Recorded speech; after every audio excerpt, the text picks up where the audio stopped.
Добро вечер, почитувани дами и господа. Се собравме на четвртата поред организирана трибина од демократи, од серијата трибини за формирање Фронтот за спас на Македонија.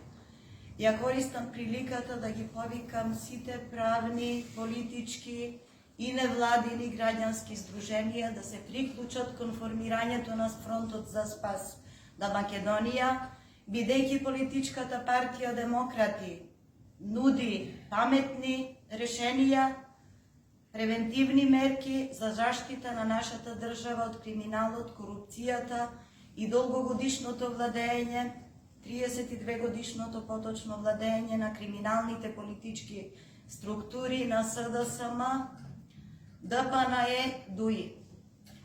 За таа цел, демократи како иницијатива ги повикуваат сите граѓани на Република Македонија, политички и правни субјекти, дојдете со нас, приклучете ни се во Фронтот за спас на Македонија, бидејќи промените започнуваат од самите нас, бидејќи заедно сме посилни, заедно можеме да го урнеме овој диктаторски режим или власт, која што упорно беше врзна с 32 години.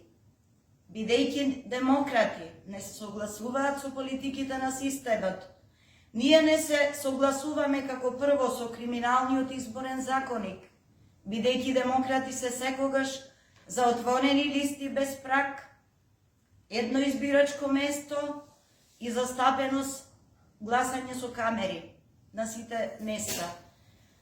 Демократи исто така се бориме против криминалот и корупцијата, се бориме против нефункционалниот правен систем и велиме не за застарувањето на делата на политичкиот криминал. Знаете што се случуваше, дека криминалците во парламент се изгласаа политичка амнестија, така да што си ги намалија ефективно и значително во години казните.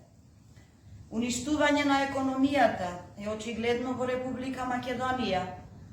Поради таа цел имаме ефективно иселување на младиот кадар, кој што во потрага по екзистенција излегува од државата за да може да екзистира. За таа цел ние како демократи нудиме ефективни мерки и решенија со тоа што сакаме да имаме цврста економија, да ги задржиме младите образовани кадри во Република Македонија, да му понудиме европски плати и да има Македонија европски стандарди.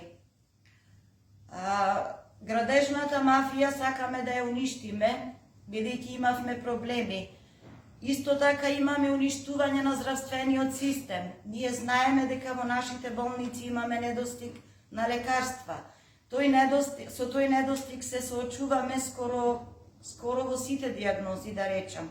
Али посебно ќе истакнам, најмногу сме изреволтирани од комисиите кои што се формираат за туѓа нега.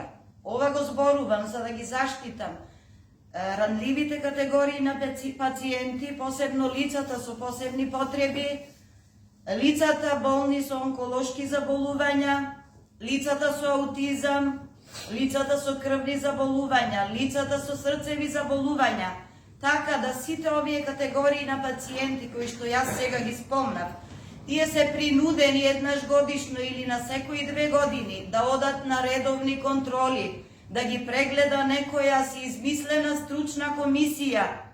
Меѓутоа, демократи сметаат, бидејќи ситуацијата кај хроничните болни е константно иста, дури може и да се влоши во втора, трета и четврта декада од животот, затоа демократи сметаат, нас не ни се потребни вакви стручни комисии.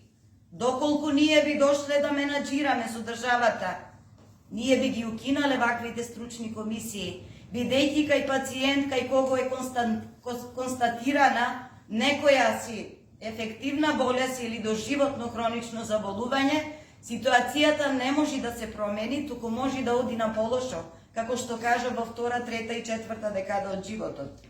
Затоа оштро велиме не на ваквите системски политики. Велиме да направиме здравствен модел да одиме по примерот на развиените земји, каде што таму имаат бесплатно здравство, имаат бесплатно лекување, таму имаат целосно згрижување од нивните матични држави.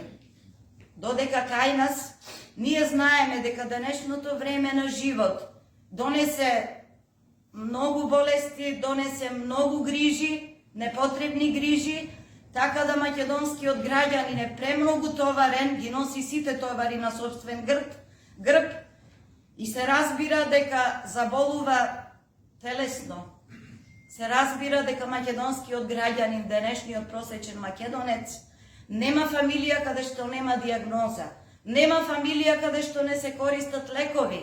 Исто така, голема лага осетив во партиципацијата за лековите. Одам во апотека да земам за една моја пријателка лек и мислам дека 20% е она што нас ни е пренесено и презентирано, дека 20% партиципација учествуваме ние како граѓани.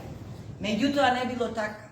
Јас лично се уверив дека во партиципација на некои лекарства ние дури сни плаќали 60%, во партиципација на диагностики и услуги. Сето е со граници на лимит, така да јас сметам дека нашето здравство ги уништува луѓето и прави уште поголема депресија, нашиот правен систем, нашата држава и уште поголеми психички разочарувања. Затоа, граѓани на Македонија, апелирам до сите вас, разбудете се на сите основи, да се разбудиме духовно, да прогледаме, да и погледнеме на вистината во очи, да кажеме, дојдете со нас, заедно да го формираме фронтот на Македонија, за спас на Македонија, бидејќи ние сме честни и поштени луѓе, во основа на душата имаме духовно богатство, гледаме со душа, а не со очи.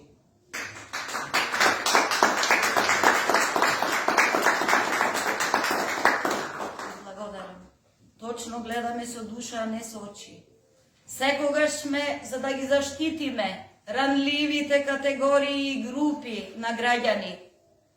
Почитувани ранливи категории и групи на граѓани, демократи се секогаш со вас и секогаш ќе се трудиме доколку би дошле да менаџираме со нашата држава. Ние секогаш ќе се трудиме за ваше добро, за добробит, за да ни биде на сите добро. Затоа уште еднаш апелирам, дојдете со нас, да го формираме фронтот за спас на Македонија. Ќе се уверите, оти сме честни и поштени, со животно и работно искуство. Да живее Македонија! Македонија